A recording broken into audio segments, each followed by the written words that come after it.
Hello team, welcome to another ATP Geopolitics video with myself, Jonathan MS Pitts. Ukraine War News update, first part thereof for the 2nd of October 2024. Let's get straight to where we normally start. Ukrainian general staff figures for the Russian losses for the day before. All the usual caveats apply. You can find them in the description to the video below.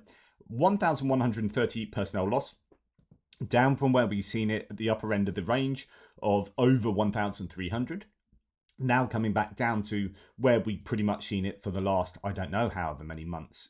Goodness, it seems to have been high since last October, really, when the Russians decided to do their attacks into Avdiivka, and then particularly high since the Russians decided to attack into Kharkiv. So yeah, the 1,130 is a significant number. 4 tanks, less than what we've seen, which has been either on the average, daily average, or over the daily average. Now we are half the daily average, and some maybe a little bit less than half, sorry.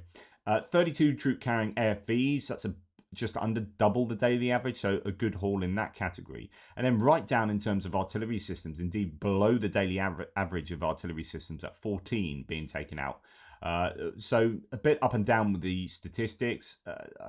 To be honest, with artillery, I don't know how long you can keep taking out 60 pieces of artillery on a daily basis or more. In the last couple of weeks, we've seen the records being made there. 71 vehicles and fuel tanks is definitely a high number in that category. 4 pieces of special equipment to add on to that one. So yeah, a little bit of this, a little bit of that. Fairly good for the Ukrainians, of course. How many are the Ukrainians losing? How difficult is it for them still in, say, Pokrovsk and other areas? I'm going to try and get another map update done today. That will be a 2-day update, see how things are progressing for either side. Now, about 4 days ago, this is a little bit out of date, although it's a long-term project they're working on here. This is Mediadzona and BBC Russia working on the socials and also probate registry files. So they are trying to work out the definite number of Russian dead soldiers. Now, with the recorded names count, this is your absolute benchmark minimum. So the real number is going to be much higher than this. So what they do, as I explained a million times, is they go around the socials looking for obituaries and claims of, deaths of certain people, and they make sure that it is 100% connected to the war in Ukraine, as in causally connected. It's not just, oh, we think this person's fighting and we know they've died. It's like, do we have evidence from this social media post or from this obituary that they were killed in the war? Yes, we do. Okay, tick. And they have noted 71,000 dead, but that doesn't include DPR, doesn't include LPR, and it is, as mentioned, a very conservative estimate. And then when you look at the probate registry estimates, so these are, where they look at, deaths and through legal filings with the Russian government and whatnot, then their estimate is, and again, this is going to be conservative, 120,000. I don't think that either includes the DPR or LPR. And so therefore, we can be very, well, the absolute minimum of Russian deaths from this war is 71,000, which is a phenomenally high number when you compare it to the deaths from Afghanistan. 15,000 was it in Afghanistan over 10 years, and that was enough to stop the war, as the mothers were up in arms about that. Well, actually, way surpassed that in a much shorter time. And that's your bare minimum. One of the recent US estimates was 200,000 dead, 500,000 wounded, or 400,000 wounded. It's a 2-to-1 wounded to dead ratio, which is a terrible stat. But either way, that ratio is bad for Russia, even if it's sort of 120,000 there. But anyway, what the exact number is, I don't know. Somewhere between 70,000 and 200,000 is my guess. Our latest Russian losses or accounts update reveals a shift, though, as well. Bashkortostan and Tatarstan now leading casualty rates, outpacing other regions. Again, we've talked about previously how you don't see many deaths from, say, Moscow, St. Petersburg, Yekaterinburg. You see them in these other, some of these stands, Tatarstan, Bashkortostan, you've got Dagestan, you've got other places where Buryatia, more likely actually. And the idea for some is that that shows an overt sort of racism. They're just sending these ethnic minorities in to die. Whereas I don't think that's the case. I think it's more implicit institutional racism, where these are underfunded states because they are ethnic eastern states or whatever. They don't get the money that say Moscow or St. Petersburg get from central government funds.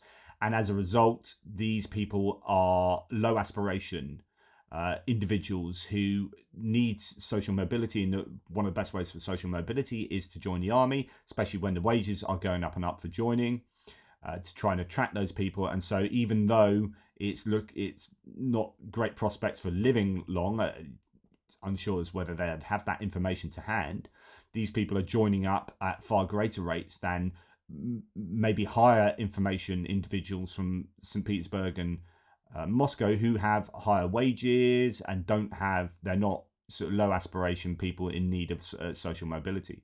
So as a result, you get a skew towards people from these kind of areas dying more. But it's more implicit rather than explicit kind of racism and biases and whatnot. Okay. So yeah, new NATO Secretary General has stated, so that's Mark Rutte, that Russia has had 500,000 casualties in Ukraine, killed and wounded. That's 100,000 less, 150,000 less than the Ukrainians are saying. How that is made up, I don't know. Someone's saying 71,000 confirmed names, 100,000 US estimate. Well, there have been several US estimates. One is 200,000, one is 100,000.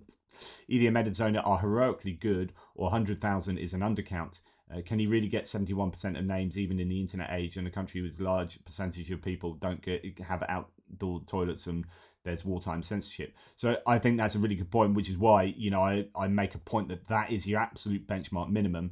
120,000 as a minimum from probate doesn't jive with the 100,000 claim from one US estimate, but of course another US estimate has 200,000. So, okay. What else is there to show? Right. This is interesting interview here from a Ukrainian soldier that says Russian soldiers abandon their wounded comrades on the battlefield 100% of the time, says his commander. There are many videos of wounded Russian soldiers killing themselves with rifles and grenades, which I have seen a whole host of those that I can't unsee. Knowing medical evacuation will never happen. I've also seen an awful lot of people drop, when they have actually put people on stretchers, I've seen a lot of people just dumping the stretchers and doing a runner, especially when they hear a drone. I've seen, evidence that indeed the Russians aren't particularly good at looking after their wounded. So I'd agree generally with this. I'm sure it's not 100% of the time, but they do abandon wounded comrades, and we've heard this as anecdotes from Russians themselves as well. Okay, more POWs from Vovchansk area now, and this shows that the Ukrainians are on the attack. That's the aggregate plant in Vovchansk. However, it is worth noting that Vovchansk has also been absolutely hammered, and this is apparently Russians writing that this is the first use of an ODAB 9000. Does that mean it's 9,000 kilograms? Usually these are like 500, 250, 500, 1,000, 1,500, and then they were talking about 3,000. So I don't know whether that number definitely refers to the size of the bomb, but a vacuum bomb, that is huge. That's the end of the aggregate plant, full stop. Depending on where this is hitting, I don't know, but that is an absolutely horrendous looking explosion there from the Russians. Unconfirmed reports in Melitopol that a car bomb has hit Russia's occupiers. 3 occupiers. Ukraine's intelligence releases details of a hit on occupiers there. The operation to destroy the invaders involved the brutal terror of the local population was carried out by the Ukrainian underground under the coordination of the GUR, laying a mine trap for the enemy.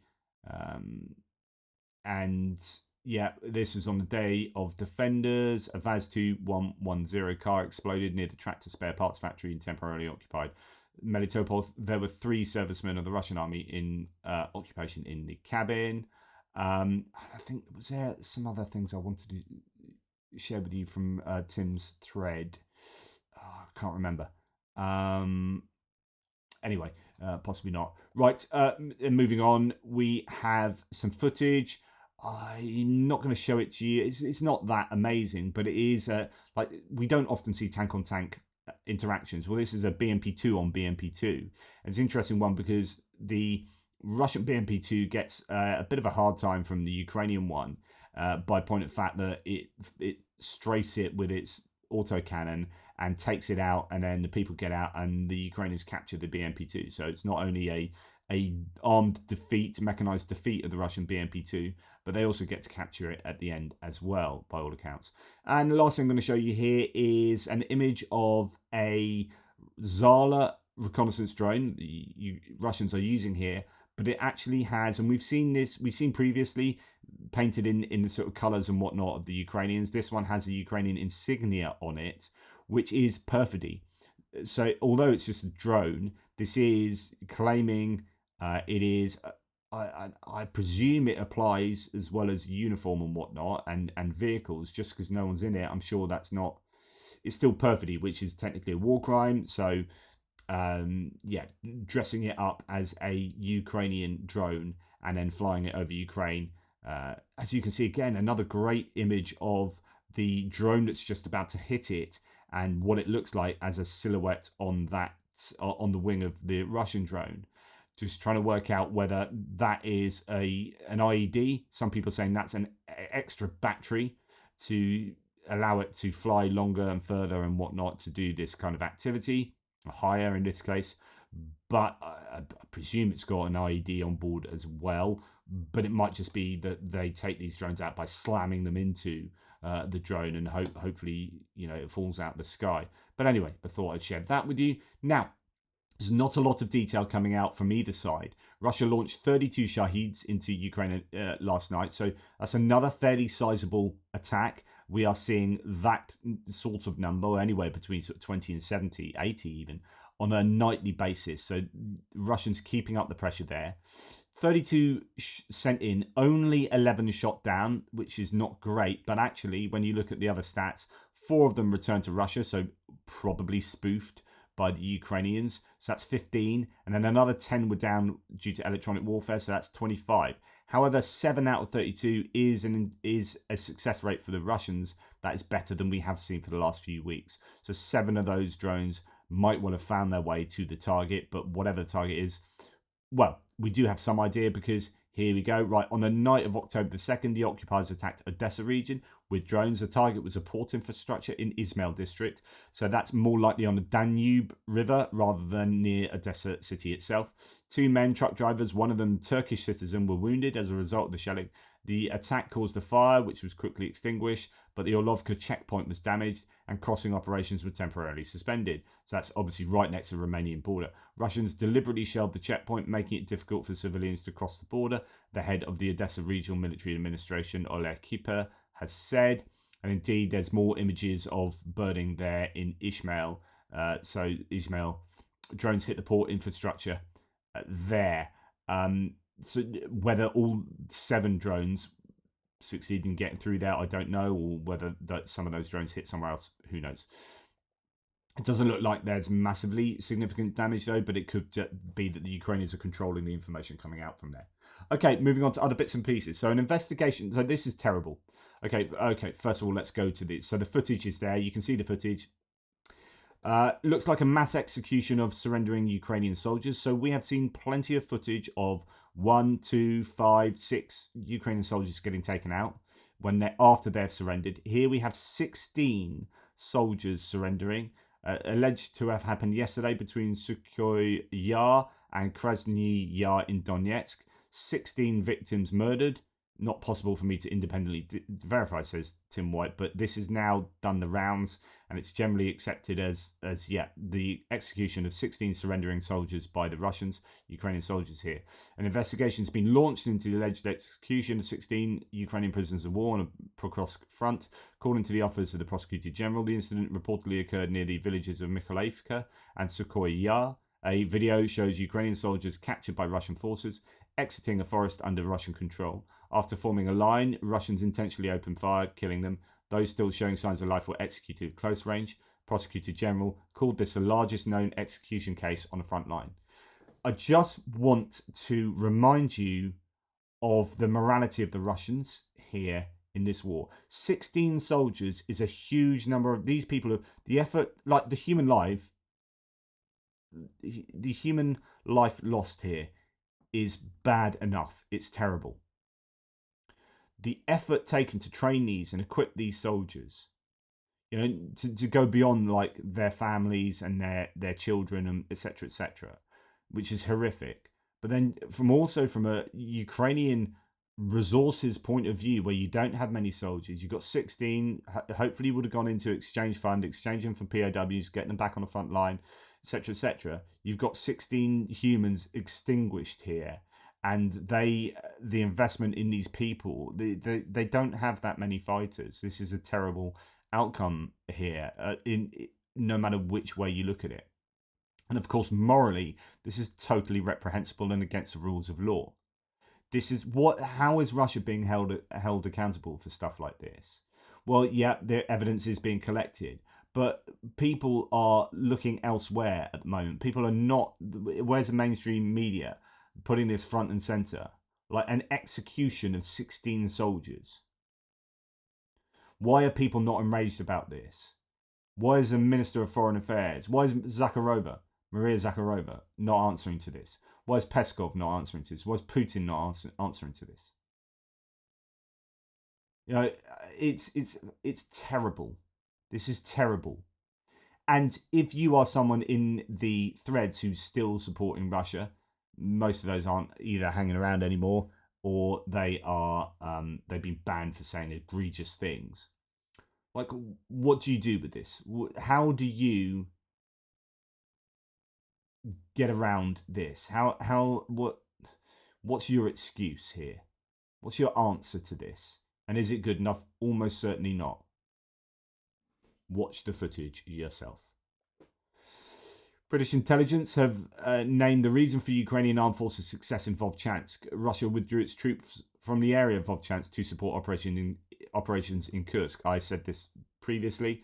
Now, be interesting to see what damage would be done to Vovchansk with those kind of bombs like you've just seen. But nonetheless, the Russians have pulled forces from Vovchansk and the Kharkiv sector there to plug the gaps in Kursk. As the UK intelligence say, Vovchansk has been contested since May 2024, when the Russian ground forces began an offensive operation into Kharkiv Oblast, likely to create a buffer zone to deter and mitigate against any Ukrainian attacks into Belgorod. This led to Vovchansk being a heavily contested city, with both sides striving to push the other out of the area. Russia's drawn forces away from Vovchansk area to support operations in Kursk Oblast, where Ukraine has occupied a salient of Russian territory since August 2024. This has almost certainly reduced the Russian ground force capabilities in the Vovchansk area. However, as successful as the Ukrainians might be being in Vovchansk, we have an issue in Vuhledar. So, after holding for 31 months, the Ukrainian town of Vuhledar, holding that town and fending off 3 Russian offensives, Ukrainian forces have withdrawn from the embattled and totally destroyed settlement. During those more than 2 years, Russia has lost thousands of troops and vehicles for the 3.5 square kilometre, 1.4 square mile large settlement, paling even the costly battles of Bakhmut and Avdiivka. I mean, it has to be said that Vuhledar, even back when the naval infantry brigades were throwing vehicles, like literally over 100 mechanized vehicles uphill into Vuhledar, and they were getting absolutely hammered. Even then, it was known as a graveyard of Russian vehicles. And we've had a long time since then where the Russians have continued to lose a phenomenal amount of kit and personnel there. So yeah, Vuhledar, though it's been lost, it has, a bit like Krinky, it served its purpose.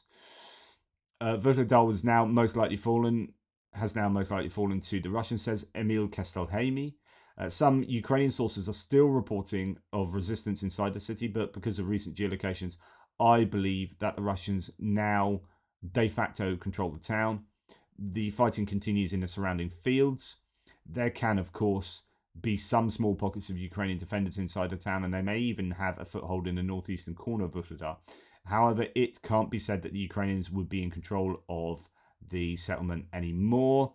Capturing Vuhledar doesn't give the Russians any immediate benefits or avenues of approach towards Krakow. The battles will likely soon shift to Novoukrainka and Bohoyavlenka between Vuhledar and Krakow. So Krakow is up here, south of the reservoir there. You have had the Russians moving through Marinka, through Herivka towards there, but they've been stalled up in this northern area. So perhaps taking Vuhledar and that road between Marinka, then Konstantinivka and Vuhledar being under control of the Ukrainians Russians now might give the Russians the ability to attack Krakow from the south, but there are some trench lines and defensives to negotiate first, and also some defenses behind, much further towards where the Russians are at the moment. Battles will likely soon shift to those places. There's a distance of over 20 kilometers and many fortifications between where the Russians are now and where they want to get to. Strongest positions are located just south of Krakow. However, I'm unsure of the quality of the fortifications in the general Vuhledar-Krakow area. Usefulness in battle depends on the level of preparation. At least there should have been enough time to construct them properly. The Battle of Vuhledar was extremely slow and costly for the Russians. The Ukrainians managed to hold out onto the town for over 2.5 years. When the situation on the flanks became too difficult, the Ukrainians were able to execute a seemingly successful withdrawal. Some people sort of criticizing Ukrainians for not pulling out soon enough there, but it's a really difficult maneuver to do. It appears that they've done that. Don't know the finer details, but the overall, I think, analysis of Vuhledar is that they've done an amazing job. 72nd, I think, one of the ones there, doing an amazing job holding on to that, attriting the Russians over a huge amount of time to the degree of large numbers of pieces of kit and personnel. And that has played into the Ukrainian hands. When you look at the whole, the length of this war, where the Ukrainians are often seen as fighting for time, while they get resources and mobilize troops up and running, etc., etc., they're fighting for time. Someone like Vuhledar has just done exactly for that. It done exactly that. It has gained them an amazing amount of attrition over quite a long period of time and stopped the Russians from advancing. Yes, it's fallen now, but well done to those who were fighting there. Very good. And you could argue that they could have piled in loads of reserves into that area to stop the Russians taking territory, but you're always making these evaluations as to whether that is worthwhile. Do you plug defensive troops in everywhere to stop the Russians advancing, or do you allow them to advance at a very high cost, where you are exchanging some fields for Russian capacity and capability? Anyway, thank you for watching. Really appreciate your support. Take care, guys, and I'll speak to you soon.